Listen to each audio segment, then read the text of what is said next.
వాస్తవాలు లైవ్ టీవీకి స్వాగతం. రేవంత్పై కేటీఆర్ సంచలన వ్యాఖ్యలు. సీఎం పదవిని రేవంత్ రెడ్డి కోల్పోయే అవకాశం ఉందన్న కేటీఆర్. అమృత్ టెండర్ల కుంభకోణానికి సంబంధించిన ఆధారాలను బయటపెట్టిన కేటీఆర్. 8,888 కోట్ల భారీ అవినీతికి రేవంత్ రెడ్డి తెరలేపారని ఆరోపణ. అధికారంలోకి వచ్చిన 3 నెలల్లోనే భారీ కుంభకోణానికి పాల్పడ్డారని వెల్లడి. సీఎం బావమరిది సూదీని సృజన్ రెడ్డి కంపెనీకి అర్హతలు లేకున్నా వేల కోట్ల పనులను కట్టబెట్టారని కామెంట్. విచ్చేసిన పాత్రికేయ మిత్రులందరికీ నమస్కారం, స్వాగతం.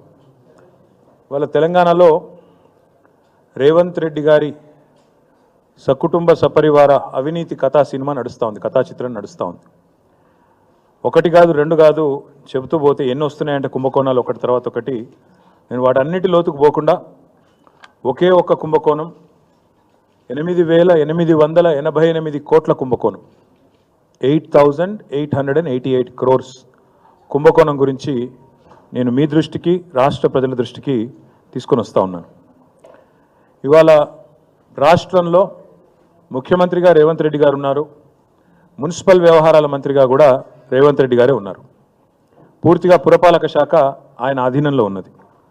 ఆయన ఆధీనంలో ఉన్న పురపాలక శాఖలో అమృత్ అనే కేంద్ర ప్రభుత్వ స్కీమ్ ఏదైతే ఉన్నదో దాని కింద ఈ ప్రభుత్వం వచ్చి రాగానే, డిసెంబర్లో ప్రభుత్వం వచ్చింది, ఫిబ్రవరిలోనే ఈ కుంభకోణానికి తెరలేపారు.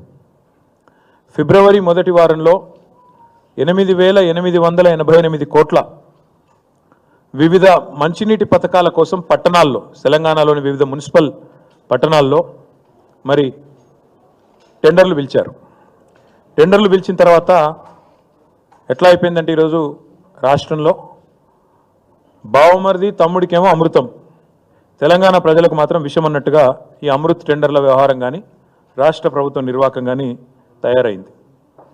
ప్రతిపక్షంలో ఉన్నప్పుడేమో ఆనాడు కేసీఆర్ గారిని, మా గవర్నమెంట్ని కుటుంబ పాలన అని నోటికొచ్చినట్టు దూషించిన రేవంత్ రెడ్డి ఇవాళ తెలంగాణ ప్రజలకు సమాధానం చెప్పాలి.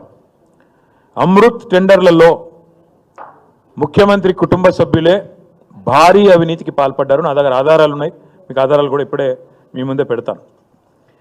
అమృత్ టెండర్లలో సాక్ష్యాలతో సహా వారు చేసిన అక్రమాలకు పూర్తి స్థాయి ఆధారాలతో సహా మా దగ్గర ఉన్నాయి, ఇప్పుడు మీ ముందు పెడతాం. నేను నిన్ననే కేంద్ర పట్టణాభివృద్ధి శాఖ మంత్రి మనోహర్ లాల్ ఖట్టర్